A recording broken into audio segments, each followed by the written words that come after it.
The High Fructose Adventures of Annoying Orange was a show on Cartoon Network that ran for 2 seasons.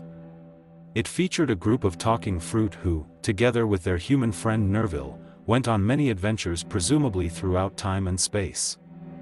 If not that, then they'd perform their actions during the night when no one else but Nerville was around. But have you ever wondered why the fruit rarely came to life in front of other humans? Or why everyone else regarded Nerville as insane for talking to the fruits? Well, that's just it, Nerville was insane. It's all from his imagination. Nerville was an employee at Danebo's, where he was commonly seen on the show as the one who worked the night shifts as the janitor. But have you ever noticed that he rarely worked during the episodes? He always interacted with the fruits instead. My theory is Nerville worked during the day as well, where he'd be surrounded by other employees. Because of his odd and weird personality, he could be considered an outsider, and no one talked to him. Deep down, he really wanted to be friends with his co-workers, but couldn't work up the courage to go and talk to them as he believed his personality would put them off. Instead, he observed each employee, taking in every detail of their personality. Then he'd imagine scenarios where he was friends with all of them. He couldn't properly do that during the day, of course, because it would distract him from his work. But whenever he was alone on night shift, where no one else would be there to pay attention, he would slip into his fantasy. Much like a kid playing with toys, he projected the personalities of each coworker onto pieces of fruit, perching them on a fruit stand which he referred to as their home. From there, he'd play out the stories you see in each episode of the show. Orange's human counterpart was the most well-known employee at Danebo's and had the biggest personality. Which is why Nerville commonly placed him as the lead figure in his fantasies. During work, he aimed to make people laugh and smile, which is why he'd constantly tell jokes. However, he was oblivious to the fact that he could sometimes annoy or even insult others with these jokes. Everyone knew he was kind at heart, however, so if anyone had an issue, they turned to him to make them feel better. Pear was the most respected out of the employees, and none more so by Orange, which is why the two of them were best friends. Pear is one of the least affected by Orange's jokes, because he endured them for the longest. He was very intelligent, often working on accounts for the store, which is why he was often depicted as a nerd in the episodes. Whenever any of the employees had a fight, Pear would rush to the rescue and try to calm them down, often being the voice of reason. Little Apple had dwarfism, hence why he was so small.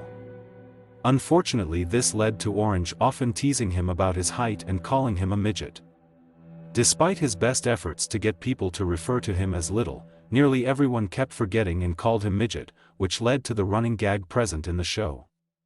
His best friend, Marshmallow, was also quite small in height, and so he never insulted Little Apple like everyone else. Marshmallow also had a unique trait: he was transgender. Although he was referred to as he by his friends and family. Others could sometimes be confused as to whether he was a boy or a girl, due to his high-pitched voice and love of girly things such as unicorns and rainbows. He always had a positive outlook on life, which is why he was never insulted by Orange's jokes, even going as far as to see him as his best friend after Little Apple.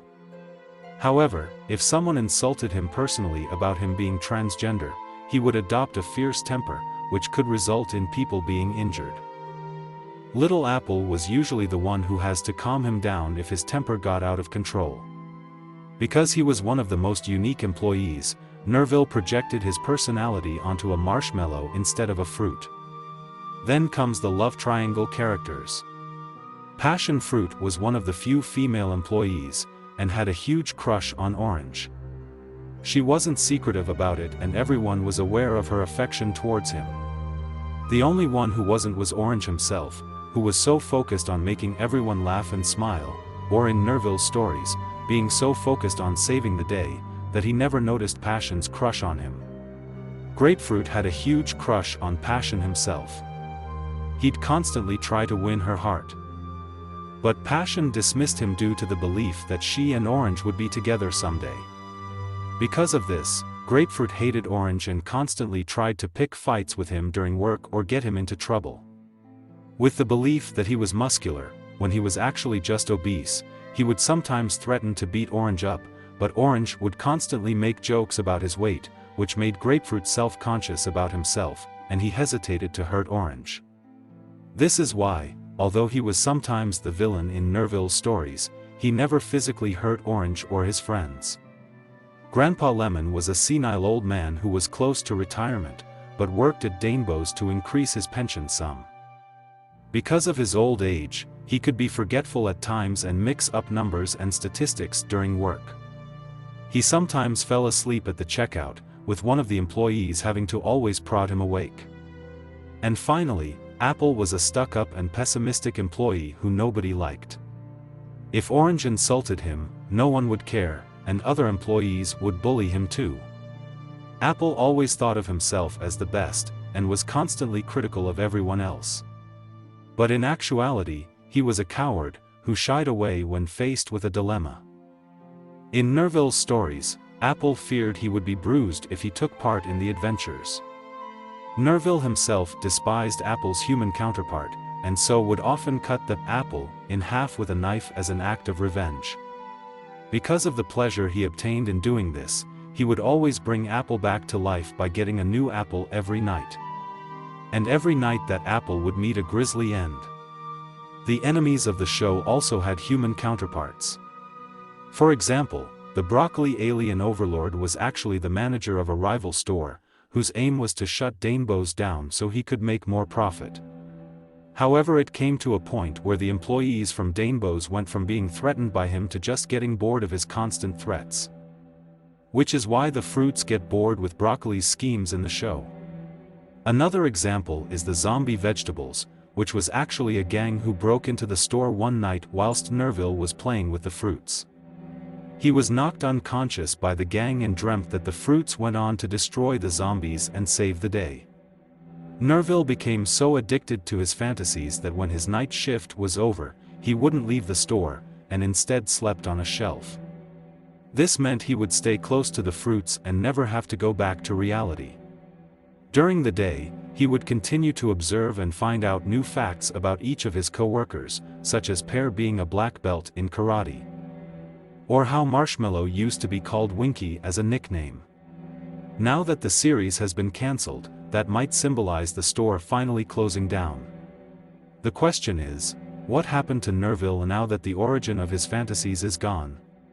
Did he move on with his life? Did he go completely insane with grief? Or does he still find a way to continue his fantasies?